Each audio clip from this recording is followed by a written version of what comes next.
एक गांव में दो सच्चा मित्र रहते थे। उनका नाम राम और श्याम था। राम बहुत ही ईमानदार और समझदार था, जबकि श्याम थोड़ा चालाक और धोखेबाज था। एक दिन राम और श्याम एक जंगल में घूमने गए। वहां उन्हें एक बहुत ही खूबसूरत झील दिखाई दी।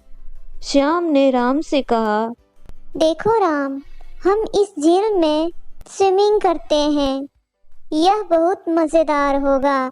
लेकिन राम ने इनकार कर दिया, क्योंकि उन्हें पता था कि वह तालाब गहरा था और स्विमिंग करना खतरनाक हो सकता था। श्याम ने अपने दोस्त की बात मान ली और झील में गया। वहां वह अचानक डूबने लगा। तभी राम ने श्याम की मदद की और उसे बचा लिया। श्याम ने उस दिन सीख ली कि सच्चे मित्र हमेशा बुराई की बात से बचाते हैं और हमें सही राह दिखाते हैं। एक गांव में एक किसान अपनी बेटी के साथ रहता था। उसकी बेटी बहुत ही सुंदर थी और उसकी देखभाल में अपना सारा समय बिताता था। एक दिन किसान ने अपनी बेटी को एक बोतल दी और कहा, बेटी, इस बोतल में एक लोहे की ताकत है। इसको तुम समझदारी से और सही तरीके से उपयोग करना। यह बात सुनकर बेटी बहुत खुश हो गई और उसने उस बोतल को अपने पास रख लिया।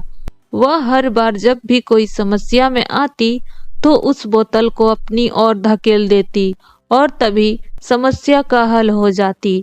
लेकिन उसकी यह समस्या समाधान के लिए उसकी अंदर की शक्ति नहीं, बल्कि उसकी सोचने की शक्ति थी। एक दिन उसने अपने पिताजी से कहा, पिताजी, मुझे एक और बोतल चाहिए। यह बात सुनकर किसान हैरान हो गए और पूछा, बेटी, तुम्हें एक बोतल और क्यों चाहिए? बेटी ने हंसते हुए जवाब दिया, पिताजी, मुझे समझ में आ गया है कि बोतल में नहीं, अपने दिमाग की ताकत है।